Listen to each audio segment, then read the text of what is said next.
Angelina Jolie finally reveals the insecurity Brad Pitt used against her. For 8 years, one woman refused to say what actually happened. Then, buried inside legal paperwork nobody expected to become public, the real fear finally surfaced. Not jealousy, not vanity, but something far more primal. The terror that her family was already broken beyond repair, and that everyone around her was too busy asking who won the divorce to notice. That's the uncomfortable truth sitting underneath the Brad Pitt and Angelina Jolie case. For years, tabloids treated their split like a typical Hollywood breakup. Arguments over money, custody schedules, who got the house. But when you strip away the gossip column noise and go straight to the court record, a different story appears. It isn't a story about who stopped loving who. It's a story about a woman who spent nearly a decade trying to answer one question in silence.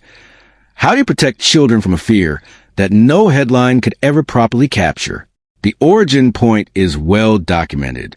In October 2022, court filings connected to the couple's ongoing litigation alleged that a September 2016 flight ended in a physical altercation, and that the FBI opened an investigation into the incident afterward. Those filings, reported at the time by outlets including NPR, described specific physical contact toward Jolie and toward two of the children. CNN separately reported in August 2022 that the FBI had compiled a report on the incident, though it was released to the public only in heavily redacted form. Brad Pitt has denied the allegations throughout, and no criminal charges were ever filed against him in connection with the flight. That distinction matters, and it's worth saying plainly, an allegation in a legal filing is not a conviction, and nothing here has been proven in a court of law. But the existence of a federal inquiry and the specificity of what was later alleged is itself part of the public record, and it reframes everything that came after. Because here's what almost nobody noticed at the time. 5 years passed between that flight and the moment Jolie said anything about it publicly, and even then, she barely said anything at all. In September 2021, while promoting a book about children's legal rights, she sat down with The Guardian. The conversation drifted, as it always did, toward her marriage. She didn't explain herself. She didn't name what had happened. She offered one sentence, that she wanted her family to heal, and then declined to elaborate further. At the time, most coverage treated that line as a tired, defeated non-answer, the kind of thing exhausted celebrities say when they're sick of being asked. Nobody connected it to a redacted FBI file sitting quietly in a government archive, because almost nobody outside the legal teams involved knew that file existed yet. That's the part worth sitting with. A woman said in public that she wanted her family to heal, and the entire media apparatus around her decided that meant she'd lost. Nobody asked what heal implied. Healing isn't the language people use after an argument about scheduling. It's the language people use after an injury, something that happened that left a mark, that requires actual repair rather than just moving on. When you read that quote next to what would surface in court a year later, it stopped sounding like PR spin and starts sounding like something closer to a warning nobody was equipped to hear yet. It also helps to understand the media climate she was navigating. Throughout the late 2010s, celebrity coverage of the split leaned heavily on a familiar template: the cold, calculating ex-wife against a wounded, sympathetic ex-husband trying to rebuild his life. That template didn't emerge from nowhere.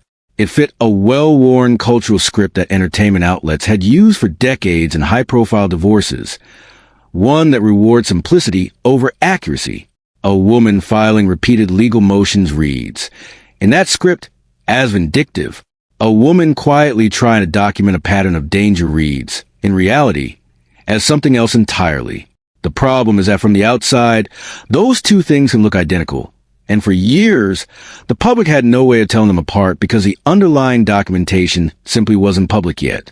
This is where the real insecurity starts to take shape, and it isn't the one the tabloids spent years chasing. For nearly a decade, entertainment media insisted the fight was about ego, that Jolie was bitter, that she was punishing Pitt, that this was a woman unable to let go of a failed marriage. That framing served a purpose. It was simple.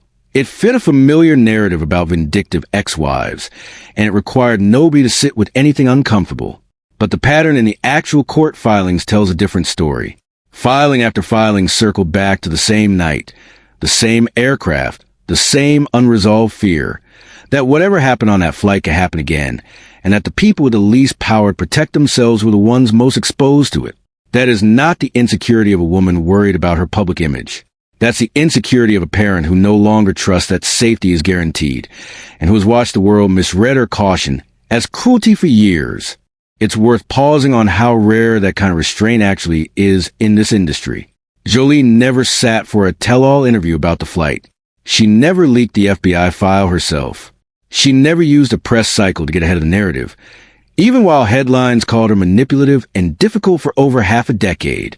Whatever was driving her, it wasn't a hunger for public sympathy, because she consistently declined the opportunities that would have generated the most of it. What she did instead was file motion after motion, quietly, inside a legal system that moves at a pace almost designed to exhaust the people navigating it. Each motion, taken alone, looked like ordinary divorce litigation. Taken together, across years, they formed something closer to a paper trail, one built not for public consumption, but for a courtroom that might, eventually, need to see the whole pattern rather than a single incident. Then, in February 2022, the fight changed shape entirely. Brad Pitt filed a lawsuit in Los Angeles Superior Court over Château Miraval, the French winery the couple had purchased together in 2008. He alleged that he and Jolie had an unwritten agreement that neither would sell their stake without the other's consent, and claimed she'd violated that understanding by selling her share to an outside buyer. The LA Times reported that Pitt's filing specifically flagged the buyer's ties to a Russian businessman, injecting a geopolitical angle into what had, until that point, been a property dispute. Jolie's cross-complaint, filed that October, denied any such agreement had ever existed. No signed document, no binding contract, nothing a court had previously recognized. Neither side has had that specific claim resolved definitively in their favor. What's telling isn't who was right about the winery. It's what the winery dispute reveals about the deeper fear driving Jolie's decisions. She didn't sell her share of Miraval to profit from it. According to her own legal filings, she sold to exit a partnership she spent years trying to leave through other means, after repeated attempts at separation failed to produce an agreement either side could accept. For a woman who'd already spent years insisting she only wanted her family to heal, control over that winery was never really about wine, or money, or even principle. It was about removing herself and her children from an arrangement that kept tying their future to a man she no longer trusted to keep them safe. That's the insecurity nobody put a name to at the time. Not fear of losing a legal fight, but fear of never fully getting out. There's also something worth noting about the timing of that lawsuit relative to the divorce proceedings themselves.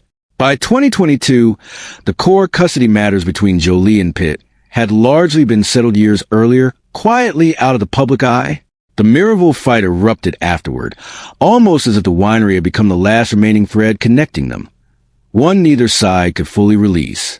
For Pitt, retaining a claim over property may have represented continuity, a piece of the life he'd built that he wasn't ready to let go of.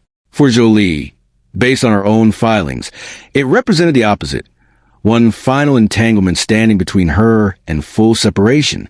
Two people looking at the exact same vineyard and seeing entirely different things is, in its own way, a fitting metaphor for the entire 8 years that preceded it. And that fear explains something else too, why she was willing to be so badly misread for so long. Public opinion swung hard against her for years. She was cast as cold, calculating, vindictive, a woman using her children as leverage. Pitt, by contrast, was frequently framed as a sympathetic figure trying to rebuild his life after a painful split. Whatever she was actually protecting her family from, she chose to protect it in silence rather than defend her own reputation. That's not the behavior of someone chasing public sympathy. It's the behavior of someone who has decided that being misunderstood is a smaller cost than being wrong about what her children needed. The case finally reached its end on December 31st, 2024, when a filing submitted to the Superior Court of California in Los Angeles County confirmed a full settlement on all remaining issues of property and support. CNN reported the news within hours. There was no joint statement, no victory lap, no closing press conference from either side, just a single file document ending 8 years and 1 month of litigation, longer than the marriage itself, long enough that the couple's youngest children had grown up almost entirely inside the shadow of it. And that's really the detail that deserves more attention than it got. None of the core allegations from that 2016 flight were ever conclusively proven or disproven in a courtroom. Pitt was never criminally charged and has consistently denied any wrongdoing. The settlement resolved property and financial matters. It didn't rule on what happened on that plane, and it likely never will, which means the insecurity at the center of this entire 8-year saga was never really settled either. It was simply outlasted. Jolie didn't win a legal verdict, proving her fear was justified. She just survived long enough to finally step outside the situation that created it. That's a strange kind of ending, if you think about it. Most divorce stories resolve into a clear before and after. Someone gets the house. Someone gets custody. Someone moves on. This one resolved into exhaustion. 8 years of filings, an FBI investigation, a winery lawsuit involving offshore buyers and geopolitical framing, a single Guardian interview quote that took a year to be understood in context, and at the end of it, neither side got a definitive public reckoning. What Jolie got eventually was distance. And for a woman whose entire public position for nearly a decade could be summarized in one sentence about wanting her family to heal, distance may have been the only version of safety that was ever actually available to her. It's worth asking what the story would look like if the public had understood the stakes from the beginning. If that 2021 Guardian quote had been read as a warning instead of a concession.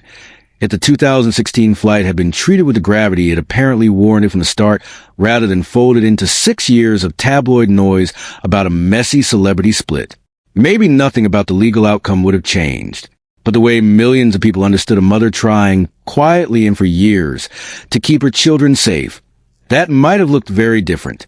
It's a reminder of how much power a simplified headline has, and how long it can take for a more complicated truth to catch up to it. In the end, what Angelina Jolie revealed wasn't a scandal or a secret weapon used against her in some dramatic confrontation. It was something quieter and, in its own way, more unsettling. The fear that safety, once broken, doesn't simply come back because a settlement gets signed. That healing isn't guaranteed just because the fighting stops. She spent 8 years trying to answer a question most of the public never even realized she was asking, and by the time an answer finally came, in the form of a one-page filing on the last day of 2024, the only thing anyone could really say for certain was that the fight itself was finally, quietly over, and that whatever comes next for her family will happen far away from the courtroom that shaped so much of the last decade.